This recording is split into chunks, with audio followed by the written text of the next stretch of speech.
today is the final day of regular league play here at the Heroes Global Championship for the entire year.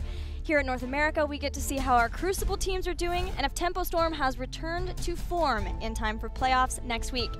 Gillian Dredd here from North America. As always, Dredd, I cannot believe next week is already playoffs for the HGC Finals. It's actually really hard to believe. It feels like it has gone by so very fast. You know, there's been so many highs, so many lows, metas, changes, drafts, roster swaps. There's been a lot of things that have happened, and it's kind of hard to believe that we just sit in a situation where next week we're going to know for the biggest tournament of the year that we have been building towards for all year long, the teams that are representing North America. Yeah, and that'll be playoffs, and then after that we'll find out the teams for 2018 HGC, which is crazy too after the Crucible. It's just, it has been a crazy year, but it has been so much fun getting to share this with the teams, with you guys at home, and I hope you've been enjoying it. Let's take a look at the North American standings. Yesterday we determined the #1 seed out of North America with Roll20 getting a 3-0 victory over Space Station. Today, LagForce and Even in Death, no changes in their positioning and standings because of this series, but the big deal for that series will be seeing who is the stronger team on paper between the two, because they will go head-to-head. And Dredd, there's a scary team in the open division that neither really wants to face. Absolutely not, and that team is Heroes Hearth. Mainly the players on that, Crowin, Arthalon, and McIntyre, the names that everybody's kind of going. You know, we've seen them at the top 8 of North America. We have seen them in the professional scene before. I even played with Arthalon for a very long time in the past, and I can straight up tell you he is a very terrifying player, and everybody here is just kind of going, you know, we do not want to be the one to face Heroes Hearth. By no means does it mean that Heroes Hearth, you know, has got that win, but compared to the Crucible before, where Even in Death was obviously the best representatives we had, teams are not nearly as afraid of Even in Death as they are teams like Heroes Hearth. Yeah, this is a stacked team, and Crowin and McIntyre have to be just hungry to get back into HGC after falling out at last phase. So we'll see how that's going to go. We do know, we don't know who will be actually in the Crucible yet, but it seems like Heroes Hearth is the biggest contender from North America to get there. But we're still talking about today. Let's look at the schedule of events, of series left for our final day of league play. In Europe, we had Zealots take on Team Good Guys, and Zealots were able to come out on top of that series 3-1. Fnatic, they put on a show versus Playing Ducks. We got some Rexar, we got some craziness, some Kerrigan, but at the end of the day, it still was a 3-0 victory for Fnatic. They get revenge after losing to Playing Ducks. The only series I lost, that one was Playing Ducks from part 1 of this phase. Later on, Tempo Storm versus Team Freedom. That was a very hype match at the end of last part, so I'm looking forward to that one. But we kick things off with Even in Death versus LagForce, and this is all about showing who is the strongest between these two teams. And, you know, even with that being said, these teams could decide that maybe that isn't the strategy. You know, maybe it's kind of feign weakness. Yeah, it can go both directions, right? To feign the weakness and just be like, no, we think we have the counter to Heroes Hearth in the strategies or whatever team may end up selecting us, and it's going to be very easy. So we just don't show the strategies. We'd reveal them later on. I don't know. It's to each their own here. I think I'd be trying to fend them off. I would absolutely just be like, we do not want to look appealing and be the ones being selected, but we'll find out here with LagForce and Even in Death. Yeah, we have a lot of ideas about what the strategy might be. Let's see if the players can give us any insight into their strategy as they get ready for this final match.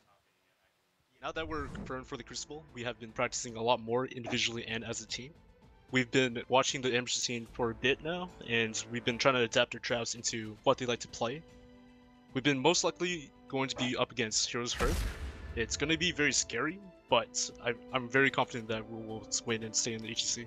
We've seen LagForce do some weird role swaps in the middle of the set, such as BK not playing main tank and having play offlane heroes such as Methiel or Zagira. If we don't get thrown off with LagForce traps, I'm sure we can win it in player game.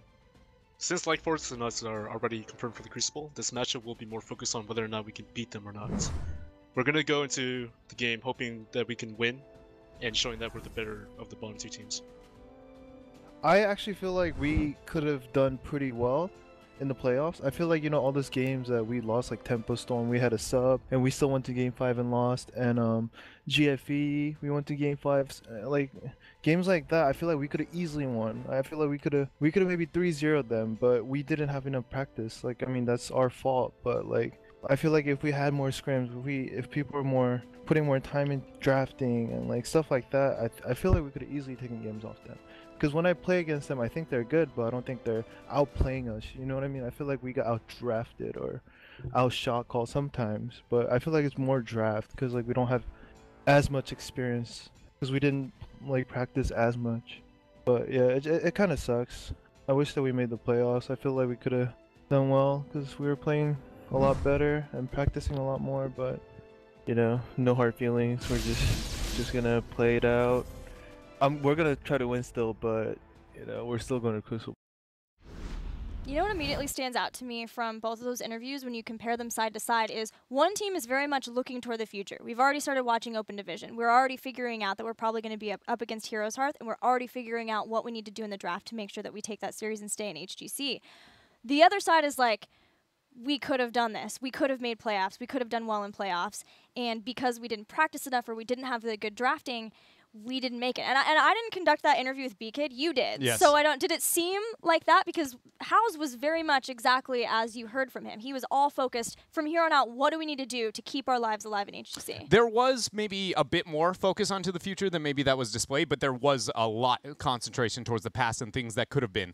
And, you know, I do think that there is at least a little bit of credibility with that kind of perspective that B-Kid had, at least going that these things were possible and going, you know, that it is within the realm of possibility. Like we do have, for instance, I believe, what is it, Superstars perspective, right? That Yeah. constant, like, it is possible. And to have that does gain you something, but it does feel like maybe it was a little bit too far. And then, again, Lag Force was comfortable kind of taking the step back and then showing up when they needed to. It just, when they thought they needed to, was a bit too late. Yeah, it does feel like Lag Force, sort of the story for them in both phases is too little, too late for them to make all of a sudden the showing that we have been expecting all of this year from this roster of talented members. Yeah. So they will have to be playing in the Crucible and make sure that they can win that best of 7 match. And maybe once they have the standings reset, it'll be a different story for Lag Force. Let's take a look at the cheers for both of the teams, starting with Even in Death. Still our newest team to HGC at North America. They replaced B-Step after B-Step fell apart. Even in Death has had a rough ride throughout HGC.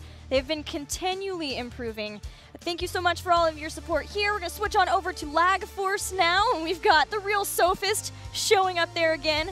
Sophie showing up. Sophist. Well, and Gladman, like always. Like always, you know, Sophie showing up when he's there, throwing out the support. And you guys can also show your support always for these teams. Keep in mind, just go ahead, drop your cheers up in the chat, and, you know, they'll see the support, and we will as well, and we appreciate every ounce that you guys are willing to give to us, but they're going to need it because mainly the Crucible. You know, again, it is just a big deal here, and it is so weird to see that kind of perspective from Lag Force, but then also, you know, on the side of Even in Death, it is nice to see that with the growth that they've had, the perspective joining in here, so little faith behind them, and that they've gone growing, and it seems like their mentality has been able to grow with them, right? And that is probably the best thing that they could have asked with their time here at the HGC, and now it's just going to essentially, I don't want to say justify it because I think that's unfair because I think they've done that, but essentially to a lot of people who did have that faith or doubt and still doesn't believe in Even in Death, now it's kind of, you know, remove the haters, and I think that they can. Yeah, so many teams have said that Even in Death has not translated how well they do in scrims yet in a competitive match. But Even in Death is the only team that took a game this part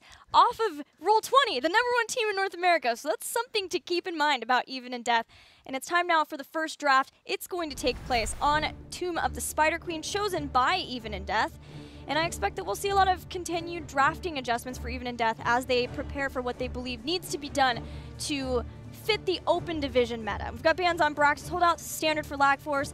Even in Death has banned Dragonshire. A lot of times that's not their ban. I think it's Battlefield of Eternity. Yeah, not banning out Battlefield of Eternity against Lag Force, a team that likes to pick BOE, but then banning Dragonshire, a map that they were willing to pick about, I want to say it was their 3rd priority when they entered North America here at the HGC. So it does seem surprising to ban out that Dragonshire. Yeah, so it's not Battlefield. I don't have it written down what it is, but it's definitely not Dragonshire. Because I know difference. When we talked about Even in Death over and over again, I'd be like, small maps. This is where we need these guys to go, right? There was the Sky Temple, and then it was always onto the smaller maps. But they agree with Tomb still, but they're pulling away from the Dragonshire. Granted, this is not the first time this has happened in North America. I mean, we highlighted it all yesterday. I do it a lot because it is a very interesting story. The priority of Dragonshire, who, when, where, when they see it. So because it's my favorite map, I always keep track, like, which teams are willing to pick it up. And so the fact that Even in Death's dropped it, I think, probably for the best interest, right? Yeah. I'm guessing this is a scrim result. They've just felt like maybe they weren't getting the numbers that they wanted to, and they're still willing to stick to the Tomb. It's just you have to make up for that somewhere, right? Something has to replace Dragonshire. Yeah. Is it BOE? I don't think so. They have picked it once before, so we'll see. But for Dragonshire, to ban that, we know this is likely to be maybe what they choose to ban. It is also LagForce's best map score, so it could play into that, but I think we know already how sad they're looking more at the Crucible. It's a different format than what they have been playing in HGC. It's one best of 7 to determine your fate in HGC. And best of 7 means you have to be willing to play on a lot more types of Battlegrounds, especially if you go all the way to that 7th game. You only get the one ban, and then they're going to get the ban, and from then on out, you've got to be able to win 4 of those games. So you have to be able to play on a lot more Battlegrounds potentially than you would otherwise. Yeah, I absolutely adore the best of 7 format for that. There is no, you get one map, and that is it. And that is the one that you just say, we can't take you, and every other one, it's a coin toss, and you have to find yourself on the positive side of it here. But we're ready for the draft of game number 1 on Tomb. LagForce, what do they want to do? What are they going to display for us here? Again, they have the option to not go, all in here and convey everything. They might want to just try and hide those strategies. So drafting could be weird, or it could be just as meta as possibly could be. Both of these teams have been changing their drafting often, almost week to week. Even in Death has had the more recent role swap, having Homicidal, but then settling on Lutano playing the main warrior, and that has meant a lot of Garrosh play for them. LagForce last week had some kill comps with ETC and Genji that they were, man, the synergy between Zuna and iDream was absolutely excellent. And it does mean that LagForce transitioned somewhat away from the Medivh in order for iDream to play that Genji, but then Medivh is still a possibility for this team too, and maybe something that even in Death would have to fear, but at least not here. They're still going to ban Tassadar. We've got a Zod ban. I was just going to say, we got the Zod, but it was a little bit too early. If we could have waited just past that first rotation, he is not going to be an option. Banned out by LagForce, sadly, but hey, at least we see him kind of showing up into the drafts and still seeing some involvement right here. This is a bit more of what I expected with the Kel'Thuzad Zod. Zuna would just be like, this new hero's busted. We're just going to ban him. You're not wrong. That sounds like a very Zuna thing to say. Just be like, we do not need to deal with this thing. Just get rid of it. Take it off the table. Whether that is the case or not, they do decide it is worth the ban. So what is going to be the first pick with the Tassadar gone? Do they want to try and concentrate onto that side lane? Or are they going to, again, try and avoid that because B-Kid has been willing to flex into this kind of, what I'm going to call tier 3, but that's unfair because of how good they've made it look. But according to like how you categorize heroes, a tier 3 Zagara. Yep. ETC is going to be the choice. They're going to stick with at least the ETC. Zuna was wrecking space with it. Quick Garrosh Rehgar, though, continuing with Garrosh picks for potential picks for Even in Death. They also get Rehgar, who has been I highly prioritize support for just about every team. Here he's going to offer a lot of wave clear, also gives a big burst heal. It's pretty much been since the secondary nerf into Uther, that has been the rise of Rehgar, right? And this is because he's one of the few still remaining with the cleanse opportunity. He's still one of the few with burst healing opportunities. And more importantly than all, he is still an amazing wave clear hero. So you limit the relative power of, burst spiking healing by limiting Uther, and then suddenly that wave clear and still being better than Uther on those fronts. Rehgar, he is so much more appetizing for these heroes, and that is why we see it picked up on almost every map. Because conveniently enough, like I always say, wave clear is good on every situation. And that is why these teams end up going in that avenue. But this fall, are we going to see a double support possibly out of LagForce? Ooh, I wonder, especially with getting Uther too. It seems like, yes, Even in Death, we'll see if they ban Ariel now as at least taking away the strongest with that. They do. It's fairly quick too, just 3 seconds into that. What I did want to mention with getting Rehgar with Garrosh, though, is it's not the kind of hard CC that you might get with getting an Uther. We've seen Stukov with Garrosh before. You've just got the totem as a sort of slow from that, so we'll need to see there's something else to go with that, or Even in Death, if they really want to prioritize getting kills early on off of that Garrosh pick, making sure that the focus is all together, that they're working together, communication is on point, so that they can make sure and get those picks to let them get the early lead and then the early web waivers because of that. So LagForce here, how much focus onto wave clear are they going to try and limit if that's the direction they want to go? Is something like a Gul'dan ban like that realistic from them?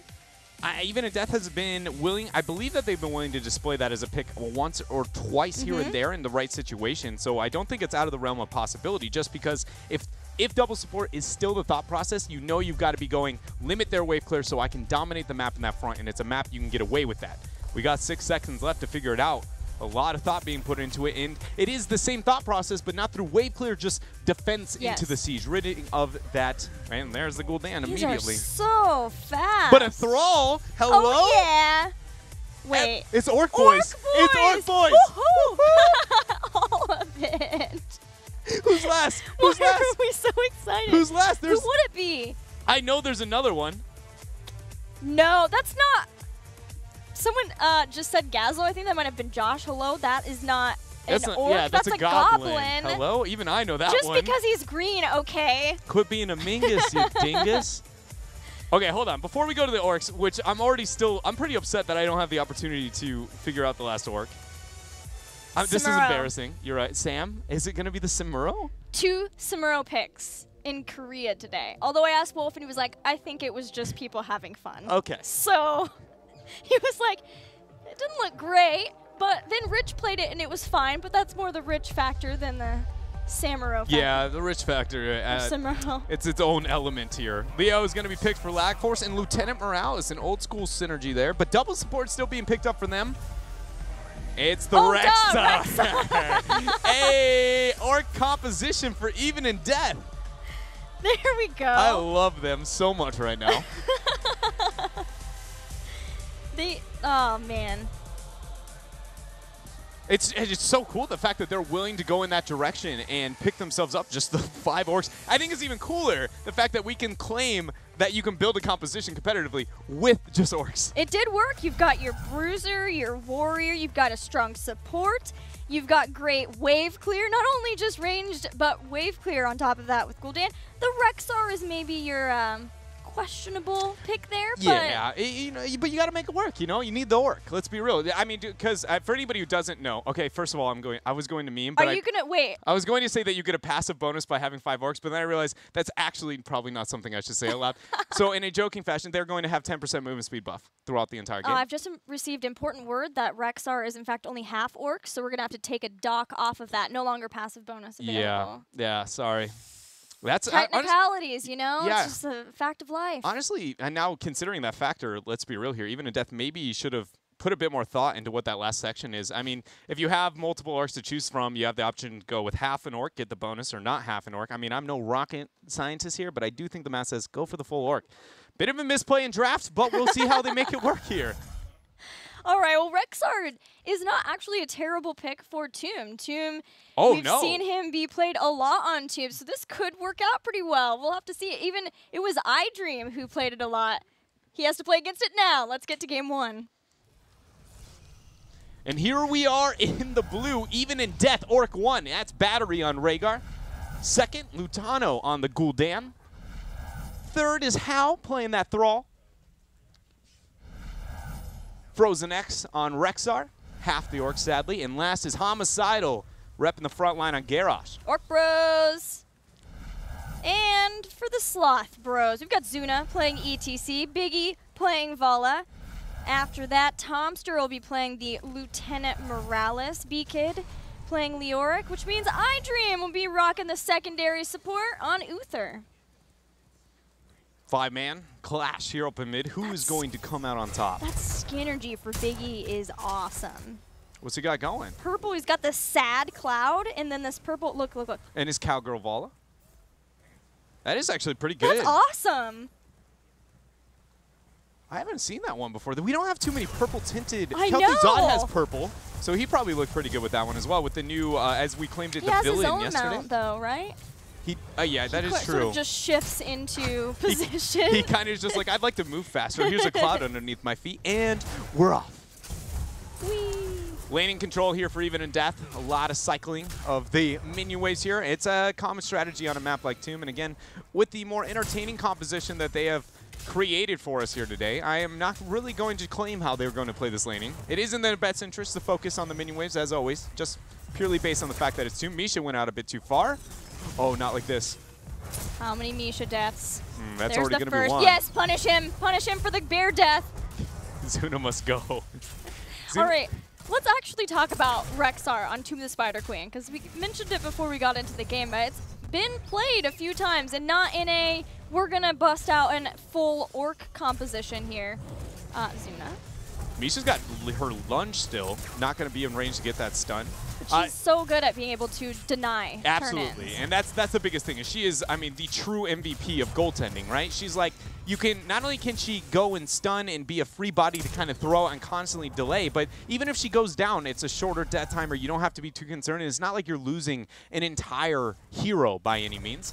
Also, as you see down below, keep in mind you guys can tweet at us at #HGC with your favorite moment throughout all of 2017. North America, European, Korean, Chinese, doesn't matter what region you follow. We want to hear your thoughts. Yeah, we might even read it out loud during the broadcast. Dred, do you have a favorite moment from HGC? I think it's probably going to be the same as mine. It has to be the SS Hosty. It's the SS Hosty, without a doubt. It has to be, man. Such a good moment. Just the minute the Surging Fist goes in, and then Cho'Gall just went faster than, honestly, a bag of M&Ms in front of Kaldor. It sunk pretty darn fast. It was. I don't know, though. Nothing goes faster than M&M's with Kaldor. I know. No. He's actually threatened people to not have, like, not mean threaten, but be like, don't put M&Ms, please, in front of me. in my room because I will eat them all, and then I'll be sick casting. It's not fun. If you guys ever wanted to know what the kryptonite is to our supercaster Kaldor, there you have it. Yeah, that's the only way you can really take him down. Good flip there, landing from Homicidal. Ooh, almost enough damage coming out from Big Impact, but they managed to survive. Misha makes her way out. The gems have been focused on to turn it a little bit for the members of Lag Force here, getting their 18 in. But Even in Death has a lot more in the bank than that of Lag Force. It's a little bit concerning considering that just means that Lag Force failed to pick up those gems more than anything. Might be something that comes back to haunt them, but for now, Lag Force and friends, it's just minion waves and turning in. That is the go-to here on Tomb.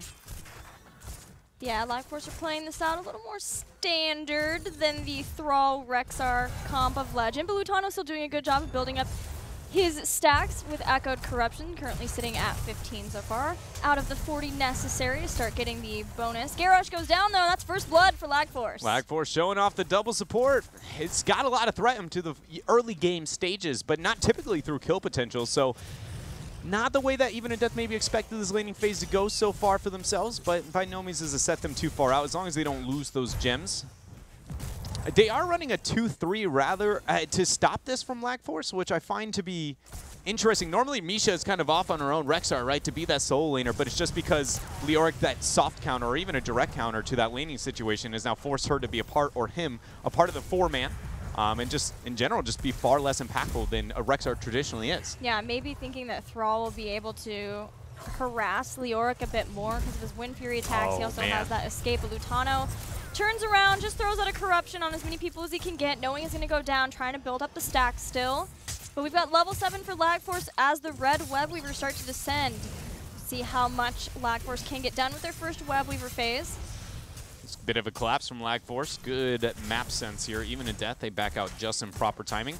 So we've seen a common trend in North America where instead of pushing through mid with the first Web Weaver phase, a heavy focus on to bottom, but it doesn't look like Lag Force or Even in Death are going with that direction. So we're still kind of at a loss. Nothing to be gained here in terms of maybe why that trend is happening here in North America.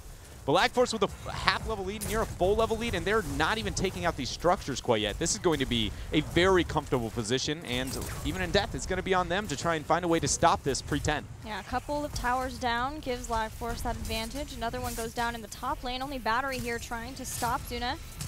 And with that tower out of ammo, should be an easy transition for Lag Force to go up. Meanwhile, B-Kid is just running rampant in the bottom lane. Will finally be forced to Wraithwalk away, but that would be a lot of damage that'd be worth it. I think even if he went down, nearly taking out that fort alone. Has to hit the Feral Spirit, and he doesn't do so. Oh, the choke point is enough. He ends up going down. It's just a Leoric, so he'll be back quickly with us here. Even in Death, have enough gems for a turn-in. That's got to be the focus. And as we know, though, the concern has got to be the heroics that Lag Force will be able to pick up for themselves. If Lag Force gets this 10, their goal is then to not just stop turn-ins, it's essentially just to get picks and remove those gems from Even in Death. They cannot contest. Oftentimes, when you get a 10 spike like this, and initiating using heroics to just get a few kills is not a winning trade. But on a map like Tomb where you possess the objective on your body, it's one of the few where that hyper-aggro mentality actually can be victorious as long as you kill the target with enough gems to justify the heroic use. And Leoric did drop some gems, and where Lag Force were already somewhat behind Even in Death, that is one nice thing going for Even in Death. But now 22 gems are lost from Even in Death unless they can sneak around from the side. How does get in for the 20 gem. Zuna can't stop them both. That was cool, sort of a cool collapse of Even in Death from both sides, just trying to make sure that somebody could pick up those gems and they weren't lost. But unfortunately, now the Bruisers must be cleared. Lag Force has heroic abilities. They're working their way up to getting a second turn phase in a row and trying to snowball. They're even posturing a lot toward the top. It doesn't look like they have any interest just yet in going for the boss. It's not a Hungering Arrow build Valo, so they don't have that extra Monster Hunter damage. I am wondering if the decision going to the stage dive there was a bit more just purely because that was a easy kill camp invade and they have such a dominant lead, it's kind of snowballing like we'll see Syndragosa's picked up once in a while, or if that in fact was the thought process the entire time with the draft here of Lag Force, knowing that they have the double support and more importantly a Divine Shield mosh pit opportunity, and without going in tune, one of the two warriors traditionally he goes for hard crowd control to lock everybody down and then Leo can do his thing. So I don't think it's going to really maybe be a too big of a concern, but it is something that I'm questioning if they actually meant to go stage dive the entirety of the draft. There's a bear on you. I was wondering that too when I saw Echo Pedal at the beginning, but Lutano seems to be in trouble, and B-Kid with a great Wraith Walk making sure that he can still catch up to him even if Horrify was used. Now the bear's being slowed down. Speaking of the bear and Rexxar, the build is what we saw from Wubby in EU, except the difference is it's not Bestial Wrath for the extra damage bruisery bear. Instead, this time we're looking at an Unleash the Boars, so more of a control from Rexxar. Man versus world down here on bottom. You know, I like to try and call myself an optimist, but even I don't see a way out of that one, Gilly. Nope. How's out of here? Great flank. How recognized it. Just put out the damage, save the sundering. That's all you can do. Rely on the lower respawn timers to get back into the game. Even in Death did get their web weavers. So in that time, with Lag Force devoting so many people down into the bottom, you got some ammo drained, some towers taken out. That's helping Even in Death stay in this game. The big deal is the experience deficit. They've got to find a way to make up for that. And it's got to be through some form of a team fight here. It looks like they might try and initiate with this Webweaver pre-13. Tomster got a good knockback there, but Misha found somebody. There's the toss back. Tomster, under still a lot of pressure, gets himself a Divine Shield after that taunt is used. March of the Black King, straight being dropped. Even in Death's in a tough position, but they turn right onto Vala, drop the Horrify, and they get themselves a kill. They do. They take out Vala, and the fight's still going on. Zuna pretty healthy, knocks back all of Even in Death while the rest just try to escape. Sundering splits the field in half with B-Kid thrown to the wolves, literally, but still survives from that too. Only the one kill on Vala. It was a kill that Even in Death desperately needed. I thought there was no way that Tomster stayed alive on that Lieutenant Morales, but Divine Shield was good.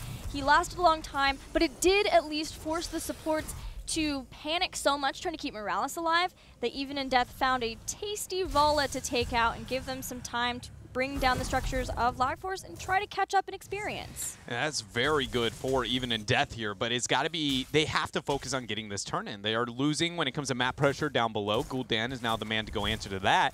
And because of the composition that they have drafted with this Orc Bros, there's only two Orcs that really can clear these waves. Knowing Gul'dan and Rehgar are the only two to answer to every push wave for Lag Force allows them to essentially be able to manipulate Even in Death pretty easily throughout this entirety of this game. And that is why these Web Weavers have gone pretty easily over to them and not so much for Even in Death unless, again, somebody's kind of dead. Zuno with the power slide out. Looks like he's going to be just fine. Tomster throws down the healing beam.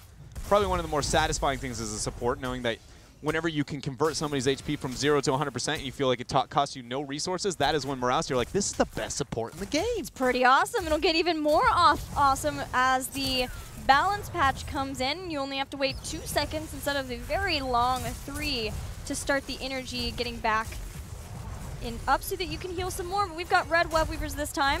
Biggie's the pull, the taunt, the cleanse. Things are being done, toss. But he gets flipped over. Stage dive coming in. Zuno wants to try and save it. That knockback's enough. Divine Shield onto Tomster. There's the Sundering out from Hal. Battery's in a bad spot. Zuno with the body blocks, throws out the knockback, the shielding, and March of the Black King just sweeps through Even in Death. Just smacks him to death. Rehgar die, and then Gul'dan right after. Hal will fall, and the Orc Bros will be Orc Bros sitting in the fountain waiting to respawn. Hall of Storms hangout place for 3 members of Even in Death while Lag Force use the Web Weavers that have been pushing the whole time. They've taken out towers in the bottom, and they've got a 2-level lead. I absolutely adore that. Just chilling in the Hall of Storms, not the place you normally want to hang out.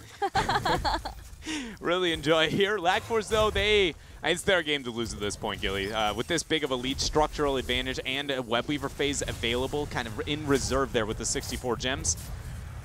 They are primed and ready to be able to win this game. Whether or not they want to try and use the boss for a double stack of objective and really get the win condition early, or they can go for just a Web Weaver, get a keep, then go for the boss double keep. It's slower, but it's safer. I mean, it's kind of one of those, you know, what direction does Lag Force feel like is the most appropriate with their composition? But they will lose 21 gems up on top. Yeah, they won't have a turn-in phase if they can't get those 20 gems. iDream wants to run in. All of the positioning for Even in Death, very Snap good to boss. stop. They're right there, why not? And they have Misha to tank a lot of the damage. Early when you take these risky disadvantaged boss fights like this down the 16, if you know that Misha can take the free damage, you're not so afraid to take it. Hold up here, big impact. He's getting a lot of resets. Look at the damage reduction of Ominous Wraith. Everyone's there, yeah, and as long as he hits 2 people with the skeletal swing to follow up within 5 seconds, he gets a reset. He's on top of this now, gets onto the point. Someone else will have to get on if he's going to march out of it. There he goes, into position, so that he's in there. iDream stands there. They take down Rexar. Lag Force are going to take down so many members of Even in Death and steal the boss. They are tracking down Homicidal. He is not long for this world. iDream's in hot pursuit of the last orc standing, the stage dive, and good night, Lutano. Okay, hold on. Good night, Lutano. You know, he held on for a bit longer there, and now 20 seconds until Even in Death get anybody into the battlefield, and still out the 16 talent tiers. There is no Webweaver behind this, so this to me says Lag Force isn't ending the game. They're going for the keep Webweaver, then double keep end. So it's, again, that slow play rather than the earlier win condition, but it's one of those play it safe. There's not too much on the line. I can totally understand this thought process from them. There could be an Unleash the Boars behind this. But not having Gul'dan or Garrosh, Even in Death will choose to clear out the boss and wait for that 16 fighter, at least a fight where there's not a boss potentially on their core, and they have all 5 members. I don't know if iDream knows he's not channeling. Now he does. 24 gems, not enough, baby.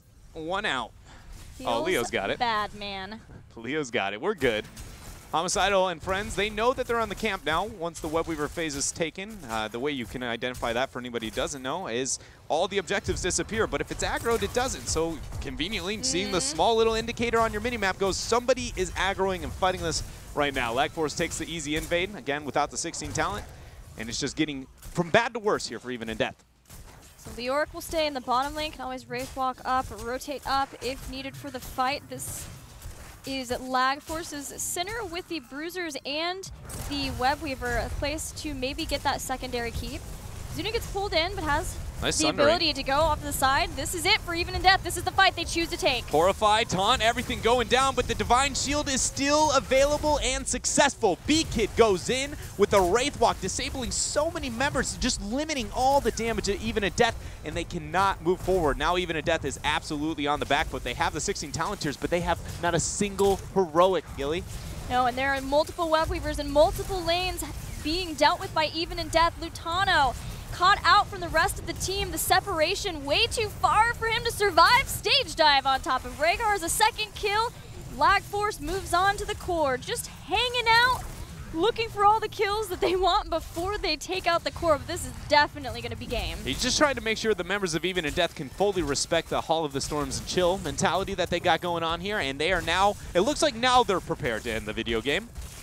Nope, nope, we got to go up top. Wait Here a we minute, go. we found a Rexar. Challenge accepted. How many can they get? Feign Death. Frozen X is the true MVP. He makes it out alive. He does. Gul'dan will be back. Now the minions. I'll be honest, I've never commentated a slower end than this in my entire life, Gilly. This is a first. Wait, what about BlizzCon when we stopped channeling Oh, in you're the right. grand finals Of Towers of Doom. the last game? You're right. Sad face. That gave me sad. They did it though. Lag Force, they took out the orcs. They have done the impossible. And now they take a lead here over Even in Death. How much that necessarily means, you guys, probably not too much. No, there are a whole lot of role swaps, weird things. I want to break down the game, and I want to give you an objective analysis, but honestly, it was just a good time. That's what you got. A good time was what that game was. 12 out of 10. Would Orc again. Yeah, Wood Orc again. The smart composition, I do think it has a chance to be successful. You know what? If we're going to bring out the old school comps, get a little bit weird, the one comp I've been begging to see since there has been slow but constant buffs to these specific heroes is the Immortals. The old Cloud9 versus, Team DK in the semifinals of BlizzCon 2016. We got an iDream in this Murky, series. Tassadar, Leo, every one of those heroes got slightly reworked / heavily buffed over the past year and a half. but never have they been on the same team. Think about it. If you're going to bust it out, Tomb is one of the first maps to do it. Cursal is the other one. So maybe we'll see it, but I just feel like it's very unlikely. Nobody's even ventured to get that weird with these compositions. Well, I mean, it's obvious based on what we've seen that of the two teams, Even and Death is just way focused on Crucible. And Lag Force is focused on the Crucible too, but it's of a different mentality of that, right? We're just going to play the game we've been playing cleanly, and Even and Death is like, we want to hide what we've been working on. They specifically said, unless they're working on a full orc comp for Crucible, which I don't know now. We'll never know. And we might, I mean, I guess we will know in 2 weeks. I think that's also maybe part of the reason we saw the adjustment in map bans, right? Is it makes it a little less clear in terms of what is the intent for them going forward. It's very strategic. Yeah, they just want everything to see. Essentially, when you play Even in Death, they want it to be as close to a question mark as possible when it comes to what do I know about this team? What can I rely on? What are the constants? Where are the weaknesses? And where can we get the biggest upper hand? And they're just trying to make that, again, as vague and as questionable as possible. And they're doing a pretty good job. But I'd like to see them be successful with the Smork or at least another creative thematic composition. I think All Dwarves is next. It's obvious. Do we have enough dwarves? We only have like Murden, right? Well, if you stop thinking that Falstad is a freaking bird and start remembering that we're going to go to some tweets now because I've given up on this one.